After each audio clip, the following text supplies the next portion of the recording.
human race is one of the wonders of the universe. We may be unique, and of all our remarkable properties, one stands out. It is that we are restlessly drawn to ask questions like, why are we here? What is the purpose of life? The great civilizations and cultures of the past came up with various answers, all unsatisfying, because they were made up rather than being properly investigated. So, can science come up with something better? I think so. It may sound presumptuous, but I believe science can tell us why we are here, tell us the purpose of human existence. The answer is an optimistic and inspiring one.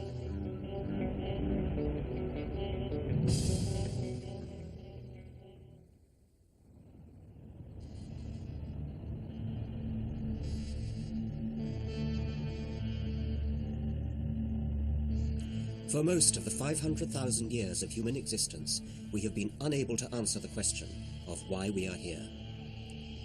It was only 150 years ago that science first tried to find an answer. In 1859, Charles Darwin published a book that changed the world. When Darwin first got up the courage to publish The Origin of Species, it shook the spiritual foundations of his age. Victorians had to come to terms with an entirely new set of unwelcome relations. We've got over it now. Most of us are happy to teach our children that we are descended from apes. We are apes.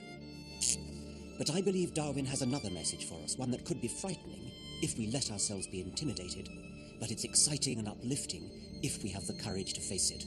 Not only did Darwin provide the answer to the question how we came to exist, I believe his theory provides the only answer we're ever likely to get to the ultimate question, why we exist.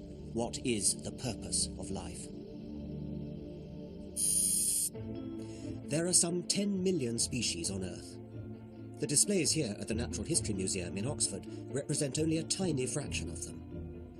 But before Darwin, no one knew how animals came to be so varied or so complex.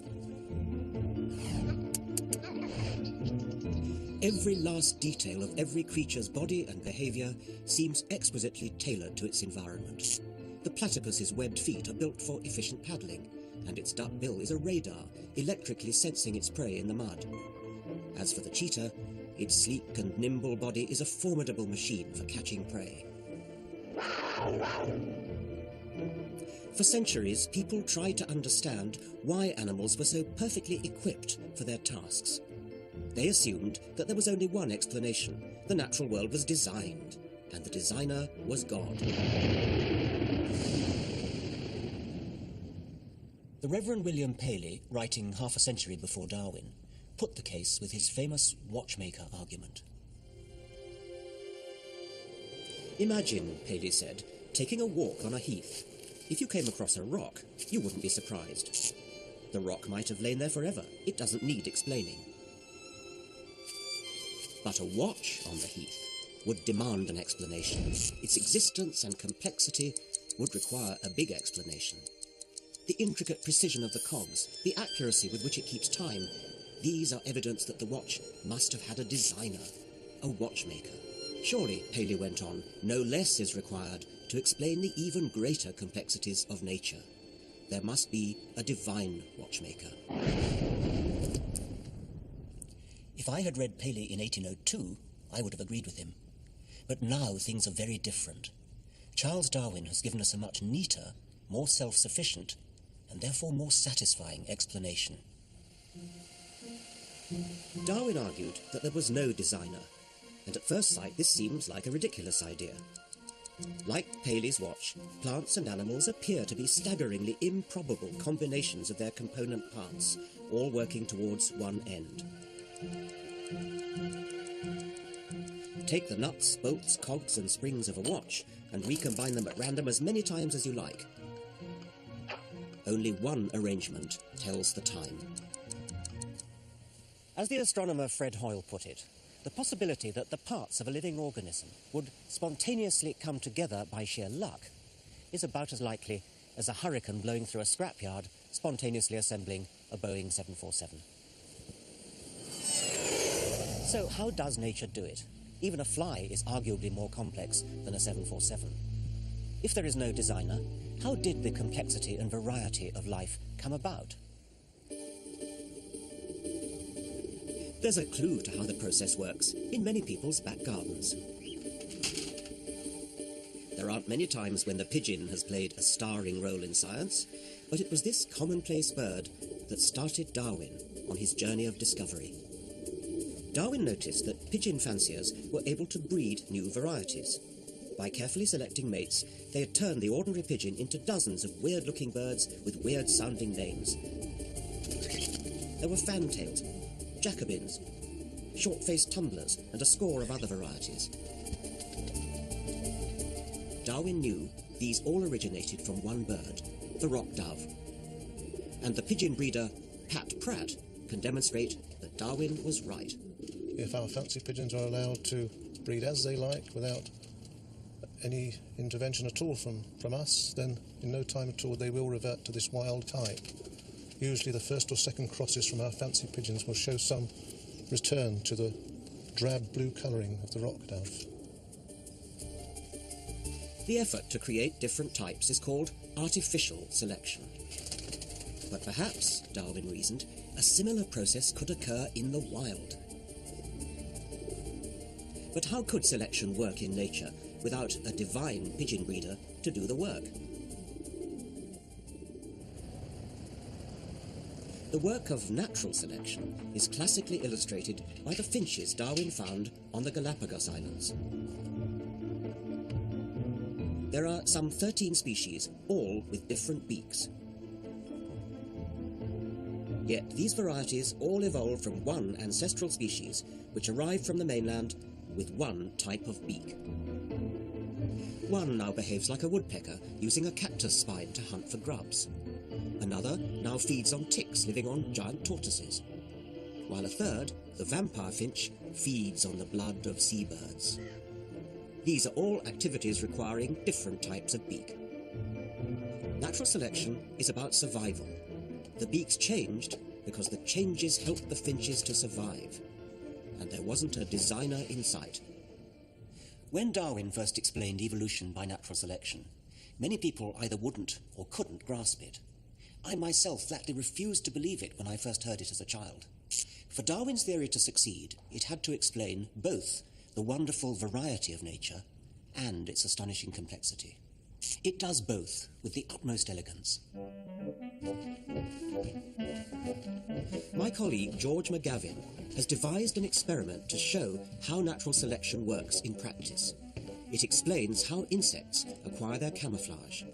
They do it tiny bit by tiny bit. What we've got here is an artificial woodland floor on which I've placed a variety of insects.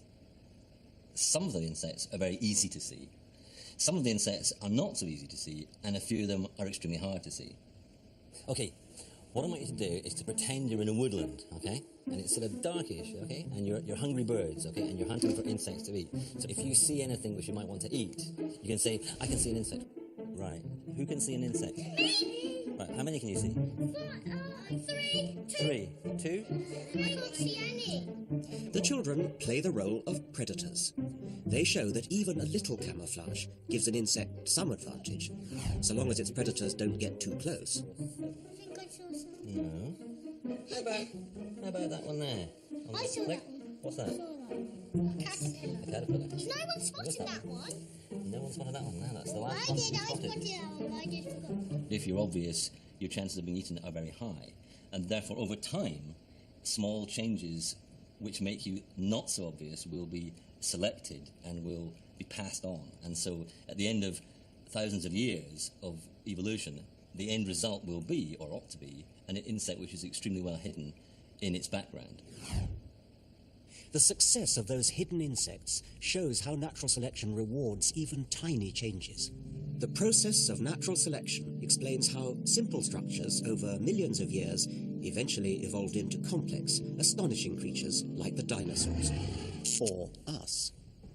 But natural selection is not some kind of awards ceremony where nature applauds interesting new genetic mutations. It's not nature's fashion show. It's a competition to the death. Each individual within every species competes in the harsh, even bloodthirsty real world for access to resources and for opportunities to reproduce. Natural selection is all about living long enough to pass on your genes. Darwin realized that wild animals compete to survive. More are born than the food supply can sustain. Inevitably, many die young or otherwise fail to reproduce. Amidst this widespread slaughter, every animal fights a relentless battle for survival.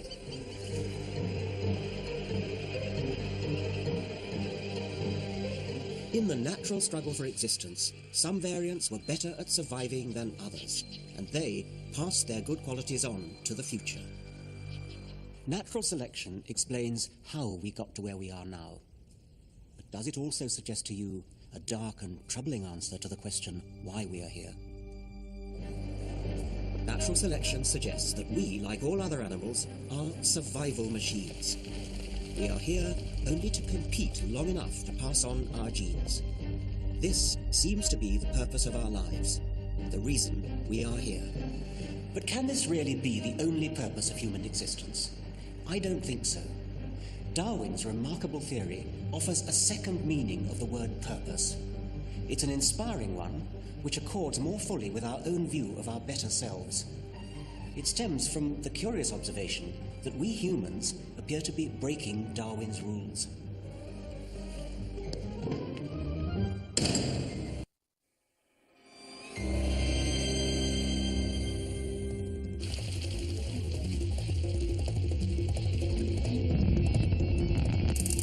Human behavior in the 21st century seems to have nothing to do with the brutal world of natural selection.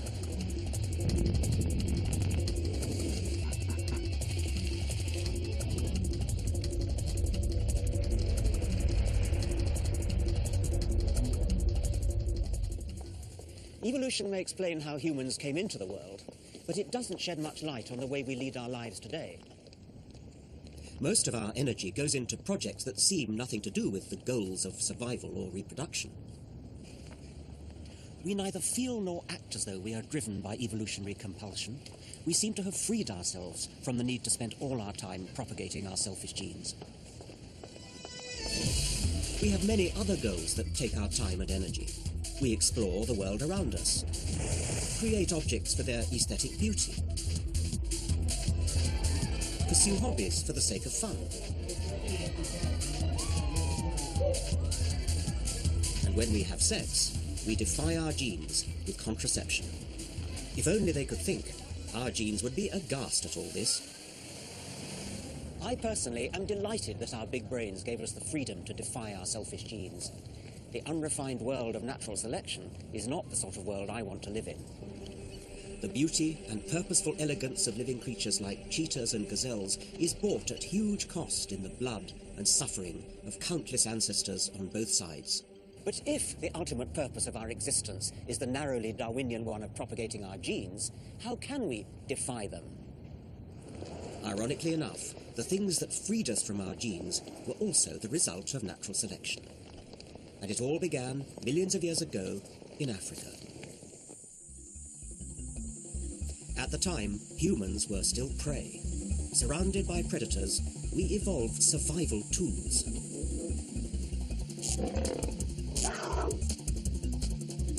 And the most important of these was the brain. Natural selection drove the development of the human brain. It did so with no more purpose than it drove the development of the tail of the peacock or the speed of the cheetah. A genetic advantage was rewarded, and our brains got bigger. They didn't just get bigger, they became different. We evolved the ability to do something no other animal could do: set goals. Find a new waterhole, plan a hunt, set aside food for the winter. And we learnt to adapt and change our goals. What natural selection built into us in Africa was the capacity to seek, to strive, to set up short-term goals in the service of long-term goals. Eventually, the capacity for foresight. Bigger brains allowed individual ancestors to compete more effectively. And then, something unprecedented happened. A brain arose which was able to look around the world and ask, perhaps for the very first time, the question, why? Why are we here? We were no longer content to do what nature told us. We had begun to think about other goals that suited us, and we had a tool to express those goals: language. Speech lets us share goals. And a creature able to communicate its goals begins to think purposefully, act purposefully, create purposefully. And even more amazing, through language, our goals can take on a life beyond any one individual.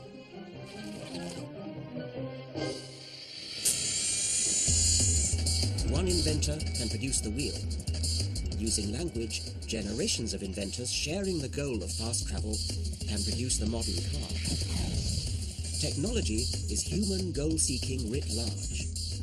And once human beings set themselves to a goal, they force the pace of evolution themselves.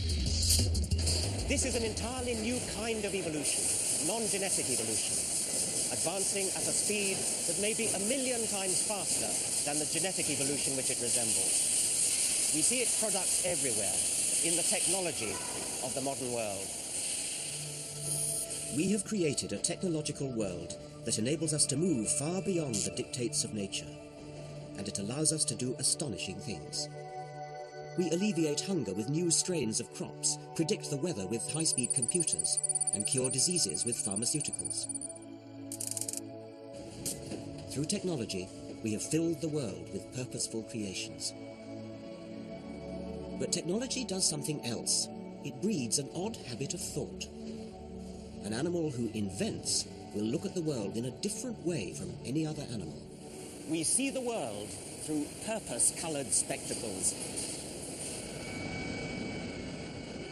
Because we create things for a purpose, in the past we assumed that there was purposeful design in nature too.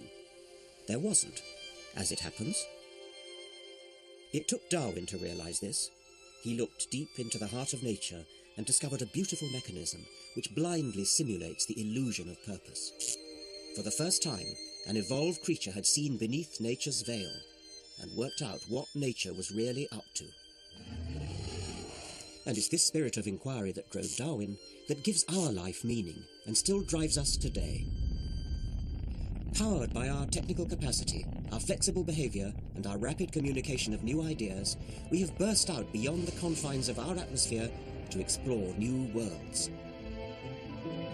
December 1972. And our minds have voyaged even further. We have looked across the deserted vacuum of space to distant galaxies, which means we have looked backwards in time to the very birth of the universe and of time itself. At the other extreme, we have looked deep into the atom at the strangeness of subatomic particles. And most amazing of all, we have dissected the living cell, finally unraveling the digital codes of the genes themselves. And still, we are not satisfied.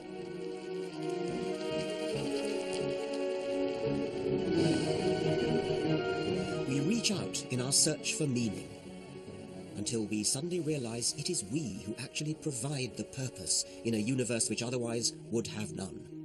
Nothing else can do it, at least nothing we know of. In a small, otherwise unimportant corner of the universe, a birth is celebrated. The birth of deliberate purpose, planning, design, foresight. For all we know, it may be an unprecedented event. We have no evidence that it's ever occurred anywhere else, and after we are gone, it may never happen again.